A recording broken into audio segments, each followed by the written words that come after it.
to the Atomic Shift podcast. This is Arjun Edigalu and we are on episode 5. Firstly, I want to mention a great review we've received on Apple Podcasts for our very first episode on mental health. It reads, quote, "Loved it. Episode 1 is very topical to the current situation. Some very personal stories to help everyone understand mental health and how to cope, especially in these difficult times. Definitely recommend to listen and follow the podcast channel," unquote. So thank you, P-Data. We're so glad you found it useful. So if you've enjoyed or found any of our work valuable, please do leave us a review on Apple Podcasts. It really is the best way to encourage and support us to continue to bring to you some great conversations going forward. Speaking of going forward, we'd love to hear your ideas for upcoming topics and guests as well. So if you have a great idea for an episode for us, reach out to us at our website at atomicshift.org or any of our social media pages. Okay, coming to feedback on our last episode, A Contrarian's View on Drugs. There's been a surprising amount of positive feedback actually. We were bracing ourselves for some backlash, at least to some of the radical ideas we shared, but predominantly we heard from people saying it was insightful and, more importantly, made them reevaluate their stance on drugs and drug users. And that's exactly what this podcast is all about. So thank you for all your feedback, and again, it'd be awesome if you could share it all on Apple Podcasts so that we can reach more listeners and inspire more positive change out there. Today's guest, Dr. Rajshree Roy, is an accomplished dietitian, someone with extensive experience in both practicing and teaching in her field. She provides great insights and encourages a balanced yet nuanced outlook on food, diet, and nutrition in general. Now, to keep the scope and length of this episode tight, we purposefully avoided 3 major areas. One being the relationship between diet and physical illnesses, the second being the food industry and its massive influence on our choices, and the third being the ubiquitous issue of ethical eating and veganism. Although these are super interesting aspects, Dr. Roy and I chose to focus on the fundamentals, our outlook on food and its impact on our life. So in this episode, we start by looking at evolutionary reasons for some of our dietary behaviors. We talk about the psychology behind eating and cooking.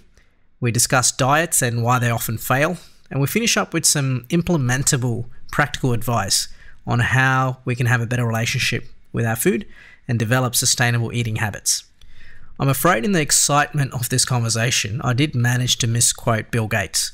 The actual quote is, quote, "Most people overestimate what they can do in 1 year and underestimate what they can do in 10 years. Powerful, inspiring quote indeed, and particularly relevant when you're talking about changing habits or examining your current processes. I may have compressed those timeframes by quite a bit when I mention it in the conversation. So see if you can spot my stuff up there. So with that admission, I present to you Dr. Rajshree Roy. Right, today we are joined by a very first international guest on the Atomic Shift podcast, and all the way from across the Tasman Sea, thanks to the miracle of technology. Rajshree, thank you so much for joining us. Thanks for having me, Arjun. I'm really excited. Awesome. So we're of course here to talk about nutrition and diet and all the various factors that affect our relationship with food. But before we get right into it, our audience would love to know a little bit about you, what you do, and how you view your work at this moment. Sure. I am a dietitian. In New Zealand, I'm a registered dietitian. And in Australia, the equivalent of that is an accredited practicing dietitian. And what that basically means is just an expert in human nutrition and the regulation of diet and what we eat. And I completed my degree in dietetics in Australia. So I did that at University of Sydney. But before that, I come from India. I was born in Calcutta, and most of my childhood was in India, but not in Calcutta. So I moved around a lot in different states of India. So my dad used to have a regional job, which made sure that we could see most of India while I was growing up. So that was very exciting.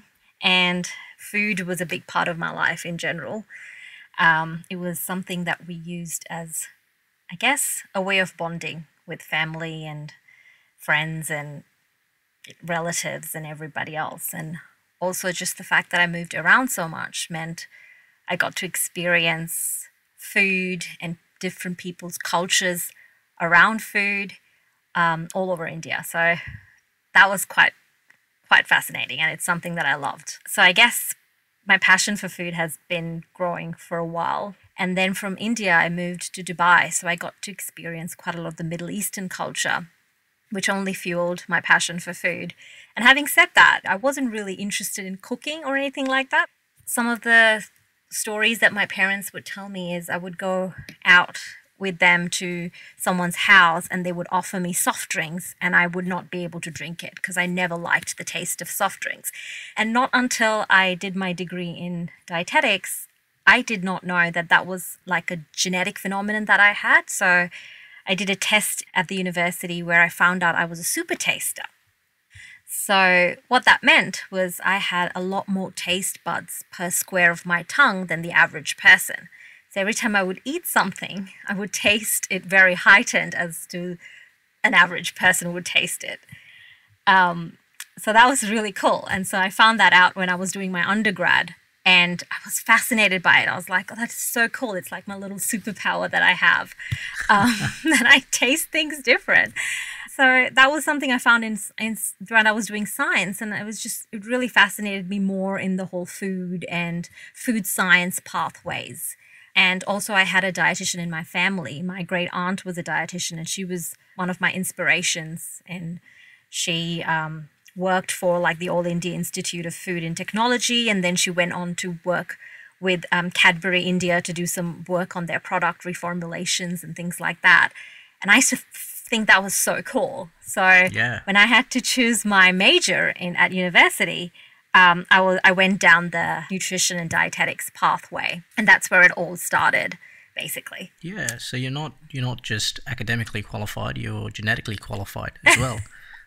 Yep, that's right.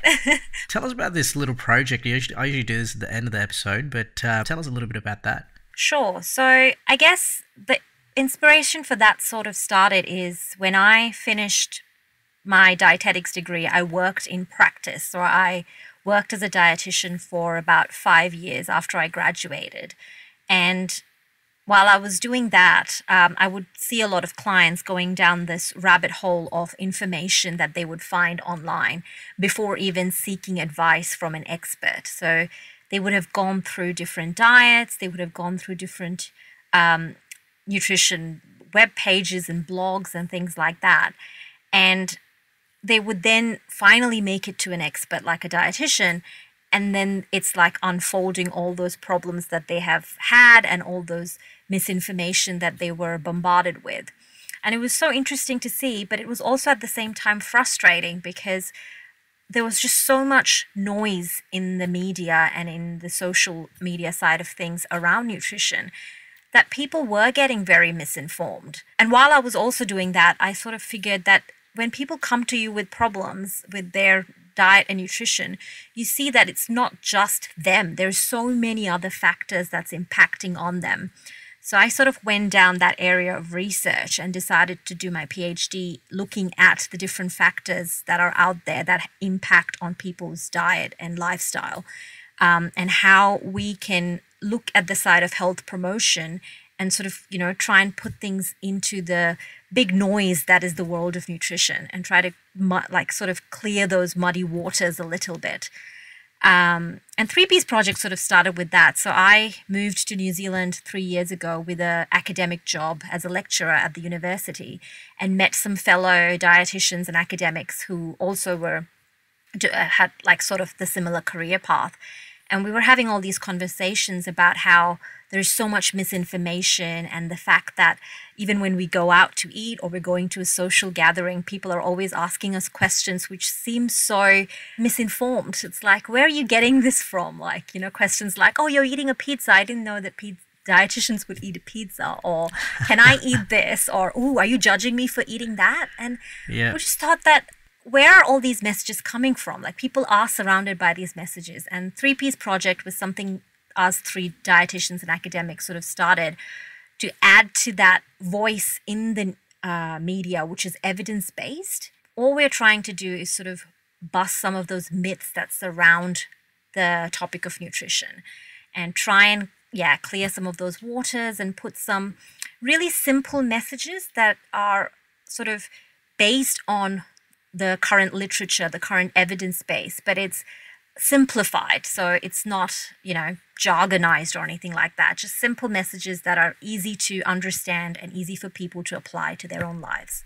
Yeah, it's a great project, and I hope to do the same with this episode in terms of simplifying some things that seem complicated on the outset. So, firstly, I just want to set the scope for our discussion here, because there's so much to discuss here when you talk about nutrition and food. And in the interest of having a more focused discussion in this episode, we've agreed to avoid three major aspects. So one of them is the detailed medical relationship between diet and illness and the science behind it. The second is the food industry itself and its underpinning motivations and its impact. And the third, I suppose, is the notion of ethical eating, which has become a more popular topic of conversation. So they're all important and incredibly interesting aspects to discuss and potential candidates for future episodes. But today I think we'll just not delve into them too much, because I want to pay attention to the basics in this one, because the evolutionary history of food, the psychology of eating, the notion of dieting, etc. These are the basic things that we need to first get through before we can talk about all those other big picture items. So is that a fair way to start this chat, you think? Absolutely, Arjun. I think we should talk about more of the broad stuff before going down into more nitty-gritty of things. Absolutely, and I'm sure there'll be future opportunities to do that. So now that we have our scope, let me ask you, what are the three biggest problems you see in your field at the moment? Three biggest problems. Where do I start? I think the first one is, I sort of touched on when I was talking before, is the whole complexity that surrounds food choice in general.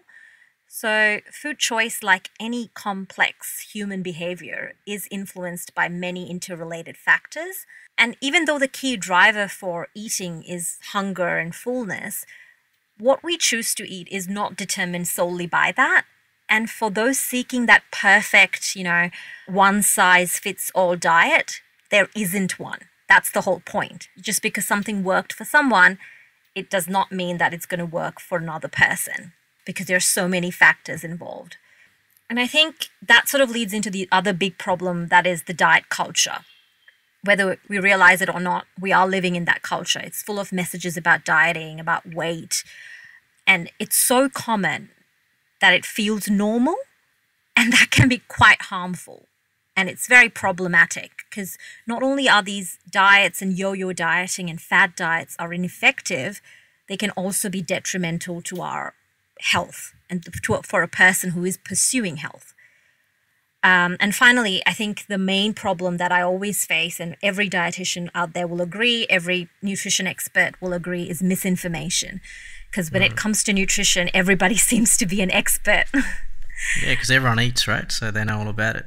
That's right. And it is true, like in the sense that you are an expert of your own body and your own eating, but but that does not mean that everything you do will work for another person. And so when we are putting information out there, we need to be very careful that it's evidence-based. And that's the problem, that there's a plethora of misinformation circulating. There are the latest fads, or there is a new social media influencer who's promoting something. And it's no wonder that people are confused when it comes to knowing, how to properly nourish our bodies. So yeah, I would say those are the three big problems that I think we're facing. Definitely worth running through in this segment. So look, we'll come back to the solutions just to keep our listeners a little bit attentive.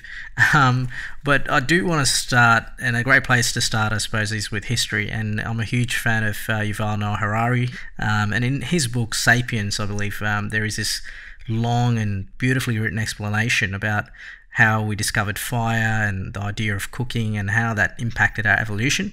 And it helped shape our sociology, but also our anatomy, right? So as a dietitian, how do you view the evolutionary side of eating? Yeah, the human physiology in general has evolved, and it is sort of adapted for times when food is scarce, and during that time, relatively large amounts of energy was required to secure food and stay alive. And at the time, human beings would only eat when it was available. Right. And then they would conserve energy by moving only when it was necessary. So, in terms of nutrition and what we look into our like Paleolithic ancestors and stuff, they likely ate like a combination of foods that could either be hunted or fished, including things like your lean meats, seafood, or something that could be gathered. So, your fruits, plants, nuts, eggs, insects. But in comparison, I guess most of our current dietary calories come from foods that weren't available to those living in that era. So things like refined cereals, sugars, vegetable oils, and things like that. And I think the first revolution, like you were talking about, into feeding habits did occur with the discovery of fire. And I think cooking sort of allowed them and subsequently us to better utilize food. And the reason that being is because cooking favors digestion, and it can like remove possible toxins contained in the food. And so that sort of meant that they could incorporate a lot more feeding items into their diet. And there's also like a lot of hypothesized theories in the literature around just the fact that fire in itself allowed people to, encourage the social gathering of people for a meal. And that's something that's evolved over the years. And, food is such a social and cultural thing. Yeah, and I think the second revolution would be something about the agricultural one. So about like whenever that started, I would say about 10,000 years ago or something. And that sort of signaled the production of grain in the human diet, which our primitive ancestors did not have. So that was something, that became a big part of our staple. And it also sort of changed the whole hunter-gatherer side of things. Before you had to remain fixed in a place and then you migrated to search for more food. But with the establishment of agriculture, like humans didn't really need to go far away places to find food. And we could also like have animal husbandry and rearing of animals so we could, survive in fixed locations. But it also shows that we've always been omnivorous creatures, because if we were exclusively vegetarian, we could not establish in areas that are really cold, or the other extreme. Like if we were carnivores, then we would have a lot of difficulty getting all our food all the time. So yeah, I think there's been like those three events in our evolution would have impacted quite a lot. But I think the current revolution that we've been impacted by the most would be the Industrial Revolution, and how that has impacted on our food and food habits, because food is more accessible around the world now. And yeah, and it's just a different kind of landscape altogether. It is, and I think it's kind of forced our hand at changing our social norms as well, in terms of traditional home cook. The mother, when the mother went to work, we started to find very different, efficient ways of cooking food. And I think that's a bit of a mini revolution in itself. So look, we've been through this massive journey, from hunter-gatherers to, Uber Eats addicts in a relatively short time, in evolutionary terms at least. So the question becomes, should we go back in time a little bit and eat what our ancestors ate so that it's more acceptable to our minds and our anatomy in general? Or where do you think the happy middle is? I mean, that's a really great question. I think that's one of the questions that everybody ponders at the moment. But you're right. Like, we have taken a lot of advantage of new technology that, the revolution has had to offer. And what has happened is that it's a supply and demand thing. So now there is a lot more convenient food, shelf-stable food, things that can be prepared quickly. But what we forgot to understand or appreciate is that the whole added sodium, added sugar, and ultra-refined grains in those products, and what impact that would have on our health. But having said that, I don't think it means that eating like a caveman will solve our modern medical problems.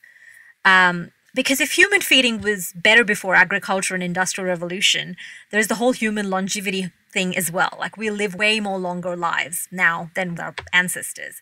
So when we examine that Paleolithic nutrition, it's not simply that reverting to an ancient way of eating will change everything, but it does help us determine how we got to this place and what are the best ways to move forth.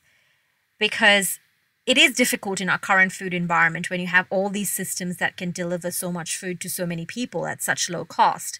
But at the same time, what we can learn from our ancestors is to strike that balance, gain some valuable like dietary insight from them and make sure that our current diets does include more protein and less refined carbohydrates and lower sodium and some higher fiber, a lot more unsaturated fat. But the biggest gain, in my opinion, we can get from the hunter-gatherers is including more exercise, because our ancestors estimated to have expended like 1,000 calories a day in physical activity. And it made sense for them to, effectively store and conserve energy. But now what's happened is that food is abundant and our average employment is sedentary. So we only expend like 300 calories a day. So like you said, like for the time it took a hunter-gatherer woman to go out and collect food, it takes me like 20 minutes to go to the grocery store, get that food, and 20 minutes to cook it. And it took her like 2 to 3 hours of going out and collecting. So there is that whole concept of energy expenditure, which we sometimes forget as well. That's right. Less if you order it online and have it delivered to you, I suppose. That's right. And we're feeling the brunt of it a lot more like now that we're in lockdown and at home.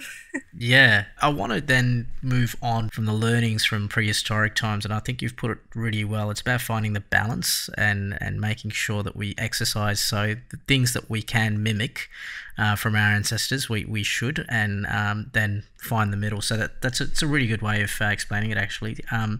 I want to move on to the psychology of cooking and eating as well. So we should discuss a little bit more about cultural and social impacts and things like body image issues, because it seems to me like in the last 30 years we've really amplified the notion of you are what you eat. It's a great way of calling out responsibility that we have to nourish ourselves properly, but it also puts a lot of pressure on people. And it drives so much paranoia. It's like, I'll give you an example. It's like this chain reaction of, unhealthy connections that we make. So the connection between food and weight is easy enough. I think that one's obvious. But then we go another step and we connect weight and body image. And then we connect body image to attraction to success. And finally, success is really connected to self-worth. So it places this incredible weight, pardon the pun, but this incredible weight on our mental health, doesn't it? That's absolutely, like, you couldn't have said it better. Like, the reason we used to engage in eating behavior was a matter of survival, and that is still true. We're still eating to survive. But our ancestors' primary task was to seek out any food that would provide them with energy and nutrients.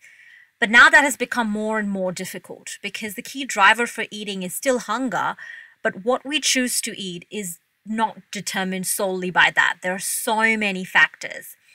And in Western society, when food is so abundant and much cheaper than it used to be and available in great variety, it is fundamentally a rewarding behavior. And so it's intrinsically linked to our mood and emotions. So that is so interesting because the way our body works is that there's a physiological process that signals our brain and tells us, okay, you're hungry, food needs to be consumed. And so you feel the hunger. And then when enough food has been consumed, those physiological processes will signal us and tell us, look, you're full now, you should stop eating. But there is a lot more happening right now. There is the homeostatic regulation of eating, but then there is also other triggers. And what's happening is that our absence of hunger or extending beyond when we are full is all sort of muddled up. And that has a lot of effect on us because it's not just a physiological reaction.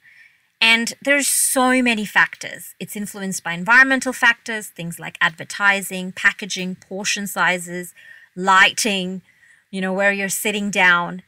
And all of that has an impact on us. And what people eat is sort of constrained by the circumstances that are essentially social and cultural. Cultural influences are huge. Like when I was talking about the whole moving around and looking at different cultures and how they used food as a bonding exercise, that's a cultural thing. So, like certain cases, it leads to restrictions. In certain cultures, it's exclusion of meat or milk from their diet. Then you have cultural influences that are like when you're moving away to a new country and an individual adapts the food that that culture is offering. Of course, the whole social influence side of things, where one or another person around you can have an influence on your eating behavior, either directly or indirectly, either consciously or subconsciously. There's a lot of research out there looking at eating alone versus when you're eating with other people, and how social influence can have a huge impact on how much you're eating. And there's also a lot of evidence around like eating behaviors are shaped by the gene environment interactions in your early childhood. The role of experience and learning, like what did your parents teach you? Who did you role model when you were eating? And that can also have an impact on your adulthood. And yeah, so there's like a whole lot of things that going around just to do with food. Then there's the whole status thing. The food one eats is like closely tied to their social status. Like upper class groups would consume foods that signify exclusivity and access to rare goods, while lower class, on the other hand, could only consume foods that are readily available. So all of this has had impact on the way we eat. And it is quite a lot of things causing just one behavior to have an impact on that. So yeah, absolutely. And I think that one of the interesting things, and you're in a very unique place in the sense that you've traveled through your childhood, so you've seen the various cultures and how they treat food as part of their lives. But also an interesting thing to look at, I think, is the connection we have with nature and how we fit food in that spectrum. So I grew up in a family that had been, farmers generations ago, and I can see just in the 3 generations that I've witnessed that the connection level with the food as a natural commodity, as something that we grow, as something that's a part of the ecosystem, has declined over the generations to the point now, my grandfather was big on farming and big on celebrating the cropping season and all those things. Come to my dad, he does a bit of gardening. He tries to grow things that we generally use, like herbs and things in his garden. Come down to me, I barely have a connection with it at all, and I think my son would not even know where chicken or milk comes from. Unless we really educate on it. How do you think we'd go about reestablishing this connection with nature and kind of redefining the way food is seen almost? Yeah, I mean, that's a really good point. Like you said, like I've been growing a basil plant right now, and that has been like a bane of my existence, because it was raining too much and then there was not enough sunlight, and I was like, oh my God, I can't even grow a basil plant. And it's interesting because the whole how a food gets from the paddock to our plate is so disconnected. Like you said, we are used to going to a supermarket to get food, and that is so different to where food actually originates from. And the way, I guess, to bring that connection back is a lot more, it should be a lot more grassroots. Like you said, children need to be taught that in schools. And nowadays there are a lot of school programs that have community gardening and things like that coming back in, and people are being taught how to do that. And I think that is a very essential part of how they can sort of understand where food is coming from, so they can appreciate it. And this is even more important now, considering that the climate we're living in, with the COVID crisis and all of that, and borders being closed off, people are going to have to more and more start eating local. And that is in the direction of sustainability and climate change, but also the fact that we can't actually access things because the borders are closed. And learning how to eat in season and understanding that this fruit and this vegetable is a summer fruit and summer vegetable, and that is an interesting concept that needs to be taught quite early on. And that also sort of teaches people the whole, the misinformation around genetically modified foods and vegetables, and organic farming versus conventional farming. All of this, there's a lot of, again, people are so disconnected that whatever they read in the media, they're like, oh my God, I can't eat that, it's bad. But there are so many factors associated with that we don't understand, because we're not in tune with how things are grown and how things actually come to our plate. So yeah, that's a really interesting point. And you're right. I think we need to get more in touch with that and understand what we're eating and where it's coming from. And that early education piece is so critical, isn't it? Especially in light of how much mental health issues people develop around obesity and weight loss issues and body image issues. I think that early education can fix a lot of that, because I think it would almost help people have a better relationship with their food and not use food for emotional reasons, but to see it as a source of nourishment and even enjoyment. Absolutely. So I think that's a big part of it. So maybe we should then go into busting some myths that you talk about. So I feel like we're going through these phases, each of us. There's always a flavor of the week, or there's always something that we think is good that week, and then the next week it's out, it's bad. Now people say it's no good. So I think we see our parents, our friends go through these things. So maybe some misconceptions from your point of view, some pseudoscience that you can bust. That's all of this we know is driven by ignorance and greed in some cases, and from the industry. So what are the major things from your point of view, that people get wrong about common foods? Sure. I guess the main thing let's start with where all this comes from. So I think from all the work that we do in things like nutrition and weight management as dietitians, like you said, body image is the biggest issue that people face today. And they do struggle with their relationship with their body in some way. And it doesn't matter whether they live in a large body or a small body. And it's just a culture that places so much emphasis on physical appearance and weight that it makes sense that people have this love-hate relationship with the size of their bodies. And the biggest myth or misconception that I think is quite pervasive across our society is the fact that weight is everything. Weight is a marker that we use, absolutely, but weight doesn't necessarily equate to health. It's more effective for people to understand about the taste and the healthfulness of foods. Because like we talked about before, a healthy diet and lifestyle affect people's mood, their energy levels, their athletic performance, their school or work performance, and essentially reduces the risk of illness. Weight is just secondary to that. Weight can be used as a marker to identify whether or not something else is going wrong, but that doesn't necessarily mean it is. You could have a person in a larger body who is perfectly healthy versus a person in a smaller body who has a completely unhealthy relationship with food and is binging and has no sense of balance when it comes to the eating habits. I think I would say that is one of the biggest ones that I've come across that sort of underpins most of the other ones. But some of the ones that I always laugh or I get frustrated, it's either or. Things like, one of the ones that I was recently getting was, you should avoid all sugar. Does that mean you should avoid all fruit?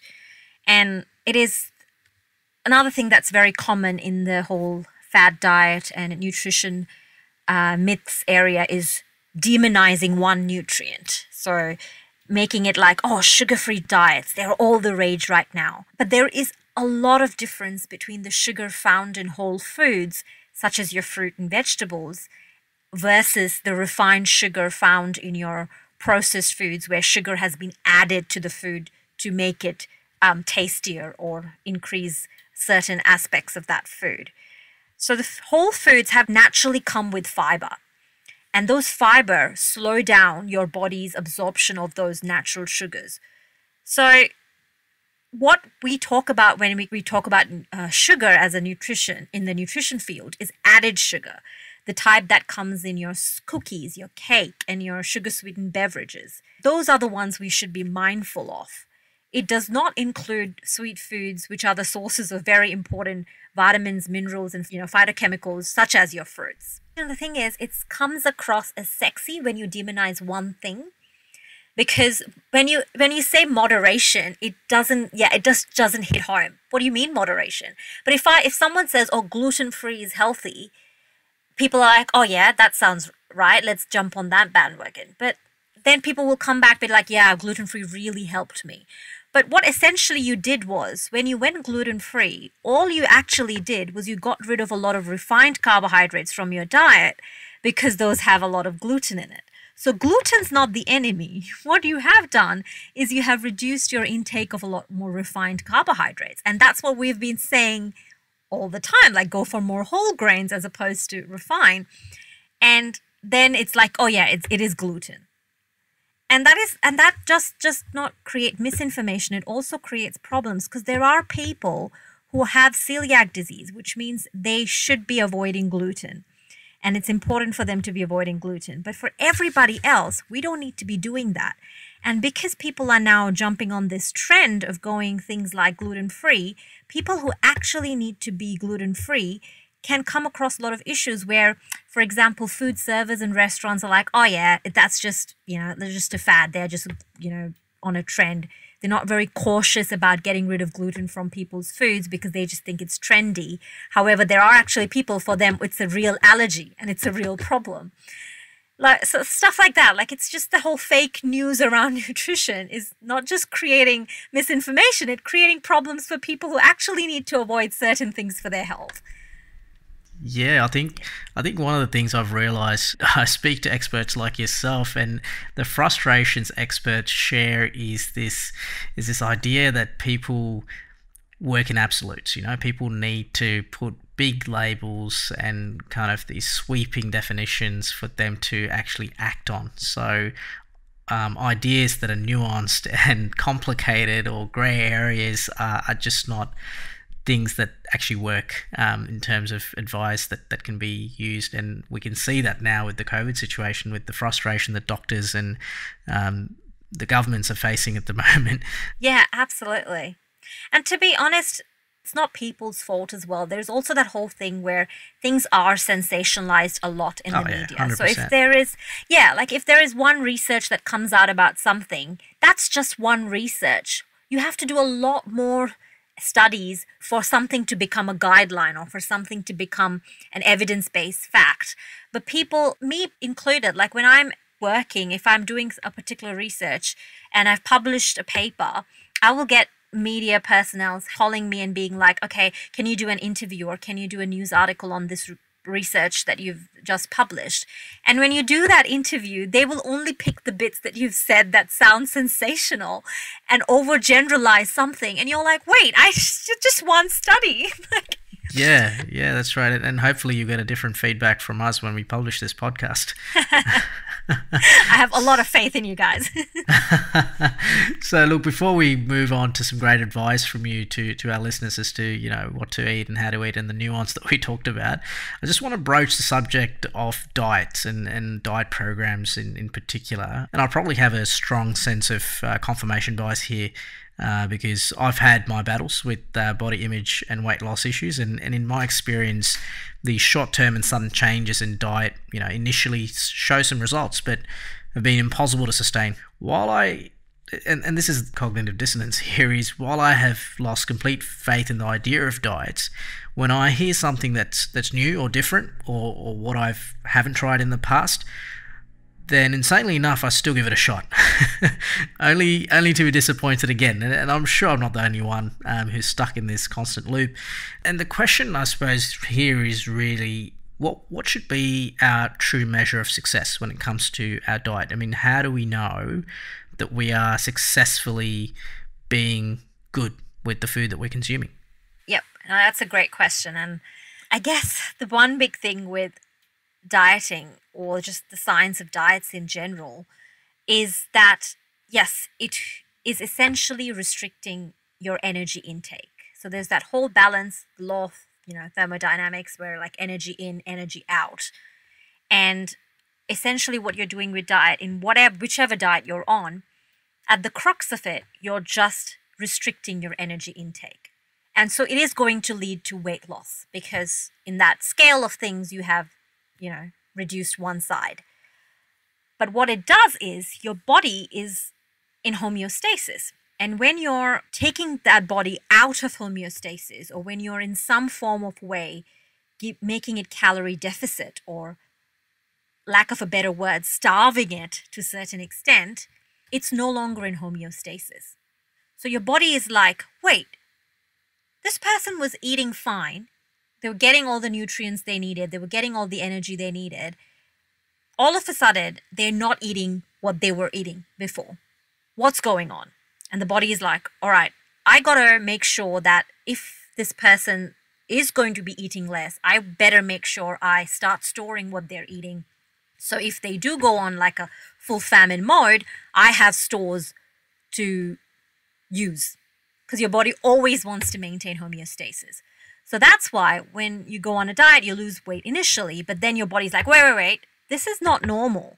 What is going to happen if this continues and I'm going to run out of stores? So that's why it leads to that greater weight gain over time. And you gain back all that weight you suddenly lost because your body is trying to store everything you're eating as fat stores so that later on, if your body's thinking that, oh no, this is going to get worse. So even among people who lose like a significant amount of weight on diets, about 8 in 10 will regain that weight within a year. So again, one size does not fit all, right? So for some people, a particular diet could be sustainable for them and they could live on that for the rest of their life. But that's not going to be the same for everyone. And that's why diets can never be a generalized advice to be given to everybody. Because dieting, essentially what it does, it makes you lose muscle. Not fat, it makes you lose muscle. Because your body is not going to let you lose fat so easily. Because that's its storage. And it triggers the body to fight back by increasing hunger, by slowing down your metabolism, by encouraging the fat storage. Because all your body wants to do is regain that muscle you have lost. But what it does is that it regains fat first. So the drive to eat and then slow down metabolism continue until your body can actually regain that muscle you lost. So it's it's counterintuitive, counterproductive. It's not really doing what you want it to do. Because the body is our bodies are very headstrong, very stubborn. Well, a lot smarter than ourselves by the sounds of it. That's right. So, I know, when people sort of say, there's a lot of talk about this nowadays around listening to your body and being more intuitive on what it feels and what it wants. And sometimes I understand to a lot of people that sounds airy-fairy. Like, what do you mean listen to our bodies? And I do understand that because, again, one size does not fit all. For some people, it makes sense for them to, think in terms of numbers and things in terms of calories in, calories out and all that stuff. But for majority of people, that's not the case. Like, you and I probably wouldn't want to go to an Indian family gathering and worry how much calories are in a samosa or a gulab jamun. Or the 20 samosas that I consume. No. It would be exhausting to be able to do that. Correct. And that's why I think the whole trying to reject that diet mentality and trying to learn to honor our hunger and feel our fullness and discover that satisfaction factor. We have forgotten how to do that. I always tell my partner, Chris, he inhales his food. He eats his food really quickly. And I'm like, we were looking forward to eating that and you didn't even sit down to enjoy it. And we sort of forget about all that. We forget about the emotions that we eat and we don't really look at how our body is feeling as we are eating. And we start then, because then we go out of control and then we start labeling food as bad or have guilt associated with eating and start ignoring true hunger. And to be honest, most people need to eat every 3 to 4 hours while awake for their blood sugar and mood to remain stable. So every person's different. Some people can live on 3 meals a day. I am a grazer. I eat 6 small meals a day. And so it's very different. You got to understand where your body is and what it feels. And when is it hungry? When is it full? Give that time to yourself to realize that. And I think we all as humanity has kind of lost that touch. Yeah. And I think the point about how unique each person is from a diet point of view is so powerful, because we tend to think in herd mentality in most things in life, and this is one area that we need to listen to our body, like you say, and it's a unique body, and it's a walking entity that's a product of a billion years of evolution, so you kind of have to respect it at some level. Yeah, absolutely. And I mean, whoever is listening to this or will listen to this is probably at some point or another has felt guilty when they've eaten their favorite food or have craved foods and then have labeled foods as bad, and then also maybe eat their favorite food only if they feel that they deserve them. They're constantly watching what they eat or feel out of control when eating. Like we've all gone through those sort of emotions at some point in our lives. And this is what we need to try and break, that individual's relationship with food can develop into a negative coping mechanism to handle other emotional distress that we're going on. So rather than like behaviors manifesting because of the food itself, our relationship is based more upon, the notion of controlling our weight in response to possible triggers, for example, anything to do with our genetics, our lack of confidence, or a perfectionist personality or whatever. But we need to detach that emotion from food because different things. How do we do that? It's a really good point. I think I can experience this myself. I'm almost into the mechanics of eating certain foods because it brings back memories of childhood or brings back this sense of contentment that's more than just the calories, right? How do we break that chain in your experience? That is a very good point. I think what we should try and do is, like, we don't need to be perfect or go to extremes when it comes to eating in general, whether it be eating for joy or eating for satisfaction or eating because we are with our friends. It doesn't have to be perfect. It has to be flexible. We don't need to cut out any foods unless, of course, we have been medically diagnosed reason to do so. We sort of need to understand that first and foremost, all foods can be part of our eating pattern. It is about finding that right balance that works for us and our health. That's important. So the first thing we need to try and do is not label food as good or bad. Then what we're doing is that we're removing the implied value or guilt that can be associated with eating a certain food. Yeah, you're getting emotional about it straight away before you even do anything. Before you even eat anything yet. Yeah. It definitely means more simply than eating healthy food, because it is just as important to have a healthy relationship with food. And there shouldn't be any fear of slip-ups or being virtuous. That shouldn't be built on the enjoyment of eating. Because food is more than just fuel or nutrition. There is enjoyment, and we need to accept that. There is enjoyment, there is celebrations. It is one of the many simple pleasures of life that we have. So we have to keep it simple. And when I say keep it simple, for majority of us, it is all about that. It's just keeping simple, making sure we're having veggies. We're featuring a lot of non-starchy vegetables as the main component of our plate when we eat, getting creative with it, eating more than just one type of vegetable in our meal, playing with spices, playing with seasoning, playing with growing methods, like you said, playing with cooking methods. And then, looking at filling quarter of our plate with some high protein nourishing foods. Like this way we can get enough protein, but not the whole obsession that the world has about, we need to eat too much protein. Because what that does is protein does help with making us feel full and our blood sugar regulation and maintaining muscle and all that. But our body can only use so much protein at a time. The rest goes to waste. So there's no point harping on about, oh my God, I have to eat like protein powder, protein this, protein shake. Just, a quarter of your plate, whatever is your choice of protein. Carbs, that's another one. Like people are always fixated over carbs. Carbs is our main fuel source. It's the fuel that our engine of the body needs. It's nutritious, it's high in fiber, and that should also fill up about quarter of our plate because it keeps our blood sugar in check. And we need that because we need glucose to run our amazing body. And obviously there's that whole emphasis around what kind of carbs to choose when we are eating. And it is important, like I said, like whole grains and choosing less refined carbohydrates.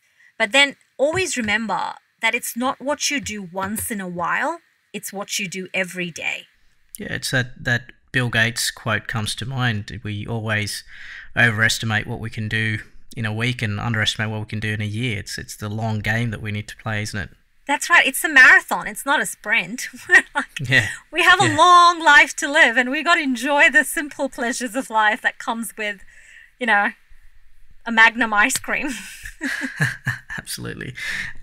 So to anyone who's tuned in to this conversation now, Rajshri, who is hoping to get a magic bit of advice, some kind of magic diet that'll just turn their life around in 24 hours. We've just disappointed them, haven't we? Definitely. Yeah, that should be the disclaimer for this one. Or a clickbait. Or a clickbait. I don't mind a good clickbait. So look, it's been a great conversation. I think we've had a great introduction into what it means to have a good relationship with our food, and keeping an eye out for all those factors that we discussed, dating all the way back to the prehistoric times to the things that we're dealing with today. So is there anything else you'd like to add? I think we've covered quite a lot of ground. Yes. I think the last thing I would just probably say is that just find ways to enjoy food and include joyful movement in our life. I think that's what the key to everything is. Just making sure that we try and develop a healthy relationship with food as much as we can.